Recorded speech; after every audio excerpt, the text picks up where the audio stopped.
Haleluya, sekali lagi Shalom Elohim. Berkat Tuhan, kasih Tuhan melingkupi kita semua. Kuasa darah Tuhan Yesus Kristus menyertai seluruh kehidupan anak-anak Tuhan walau dimanapun kita berada. Nah, pada saat ini sekali lagi Tuhan mengingatkan saya untuk bersama-sama mengongsikan firman Tuhan ini yang terdapat di dalam Matius bab yang ke-24 ayat yang ke-6 sehingga ayat yang ke-8.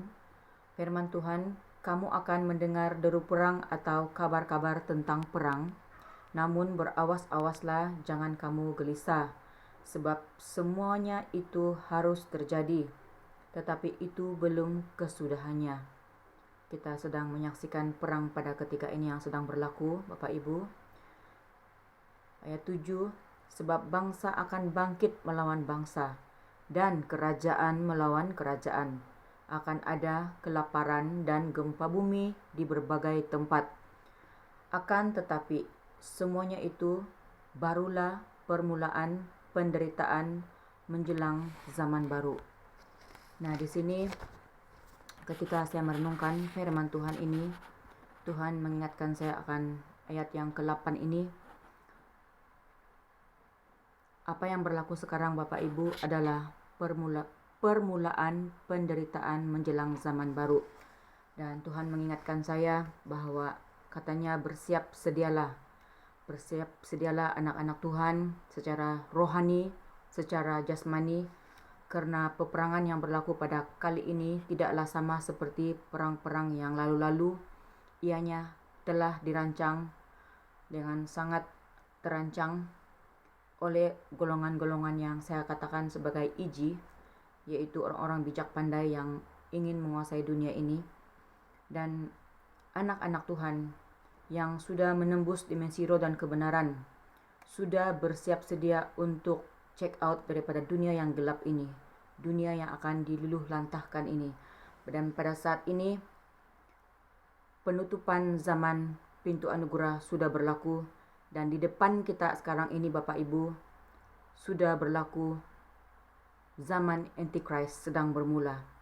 Dan ini bagi anak-anak Tuhan yang sudah menembus dimensi roh dan kebenaran, mengikuti kesaksian mempelai dan menerima apa yang disampaikan oleh Pangeran Ilahi dalam Pak Aditya Nugrahanto, di mana telah ditunjukkan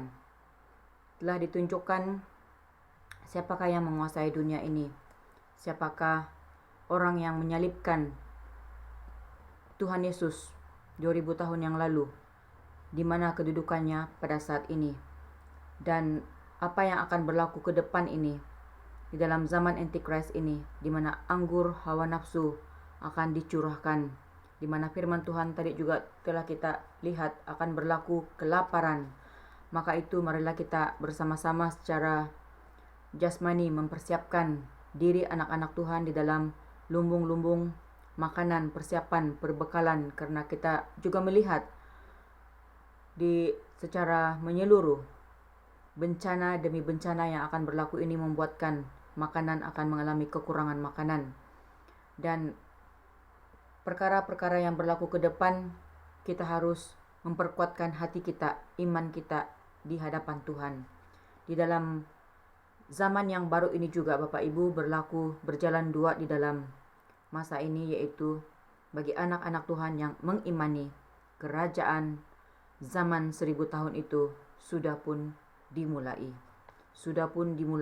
di dalam alam roh, di dalam alam nyata. Tetapi bagi anak-anak Tuhan yang tidak melihatnya, tidak menanggapinya, tidak akan dapat melihat hal ini, mereka akan merasa baik-baik sahaja, akan merasa dunia ini berjalan seperti biasa-biasa sahaja, di mana firman Tuhan mengatakan dalam 1 Tesalonika pasal yang ke-5 ayat yang ke-3 saya bacakan.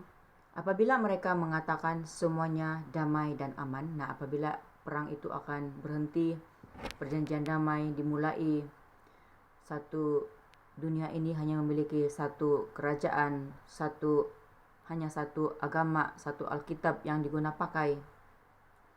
Firman Tuhan mengatakan, maka tiba-tiba mereka ditimpa oleh kebinasaan seperti seorang perempuan yang hamil ditimpa oleh sakit bersalin. Mereka pasti tidak akan luput. Tetapi kamu, saudara-saudara, kamu tidak hidup di dalam kegelapan, sehingga hari itu tiba-tiba mendatangi kamu seperti pencuri. Karena kamu semua adalah anak-anak terang. Haleluya bagi anak-anak terang, anak-anak Tuhan pada saat ketika ini yang telah menembus dimensi roh dan kebenaran. Bapa Yahweh telah menyatakan isi hatinya, menyatakan rahasia-rahasia surganya, menyatakan perkara-perkara ke depan, apa yang berlaku di depan. Oleh karena itu, di saringan tahap yang ketiga ini, tidak heran ramai anak-anak Tuhan yang berdoa senantiasa menangis penuh dengan air mata. Karena apa? Karena kita tahu kita akan segera meninggalkan dunia yang fana ini. Tetapi bagi anak-anak Tuhan yang tidak menerima kesaksian hambanya, yang membawa anak Tuhan untuk check out daripada dunia ini, untuk membawa masuk dalam kerajaan 1000 tahun damai, pada saat ketika ini masih merasa seronok tinggal di dalam dunia ini, masih merasa dunia ini masih jauh. Tetapi anak-anak Tuhan yang menembus dimensi roh dan kebenaran, Tuhan telah menunjukkan rancangan-rancangannya ke depan. Dan pada saat ini saya melihat apa yang berlaku pada saat ketika ini adalah suatu proses di mana Tuhan sedang membawa anak-anaknya pada ketika ini, sama seperti pelayanan Tuhan Yesus, di mana pada usia 30 tahun Tuhan Yesus telah memulai pelayanannya, dan dia telah melakukan pelayanannya selama 3 tahun, lebih kurang 2000 tahun yang lalu.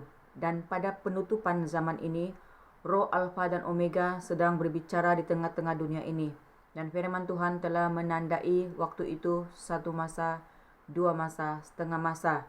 Dan sekiranya waktunya tidak dipersingkat, kata firman Tuhan di dalam ayat yang ke-22 Matius 24, maka dari segala yang hidup tidak ada yang selamat, akan tetapi oleh karena orang-orang pilihan, waktu itu akan dipersingkat. Nah, pada saat ketika ini bagi anak-anak Tuhan, yakin percaya kita sedang melalui suatu proses di mana kita harus membayar harga, mematikan kedagingan kita untuk menembus dimensi roh dan kebenaran itu.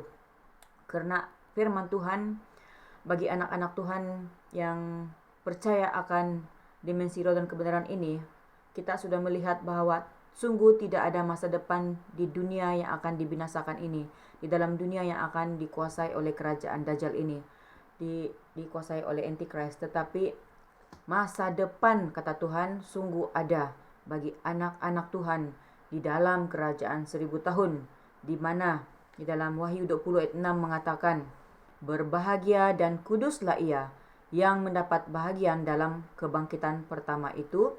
Kematian yang kedua tidak berkuasa lagi atas mereka, tetapi mereka akan menjadi imam Allah dan Kristus, dan mereka akan memerintah sebagai raja bersama-sama dengan dia 1000 tahun lamanya. Haleluya. Oleh karena itu, untuk menjadi imam-imam, karena itulah kita harus memilih jalan sempit, harus memikul salib. Kita rela dibentuk menjadi emas yang murni, dan dalam mengikuti jalan sempit ini, kita harus meninggalkan segala yang ada di dalam dunia ini, karena Tuhan mau kita hidup menguduskan diri, mempersiapkan roh, jiwa, dan tubuh kita. Karena Tuhan hanya membawa anak-anak Tuhan yang mengenal isi hatinya, anak-anak Tuhan yang menembus dimensi roh dan kebenaran, yang berkarakter firman, yang sanggup untuk mengikuti jalan yang telah dia tetapkan bagi anak-anaknya. Dan hanya anak-anak Tuhan yang mengerti isi hatinya, mengerti akan hal ini. Terpuji-pujilah nama Bapa Yahweh, Yeshua Masih Elohim, Tuhan Yesus Kristus. Kiranya Tuhan memampukan kita semua, menguatkan kita semua di dalam nama Tuhan Yesus Kristus. Amin.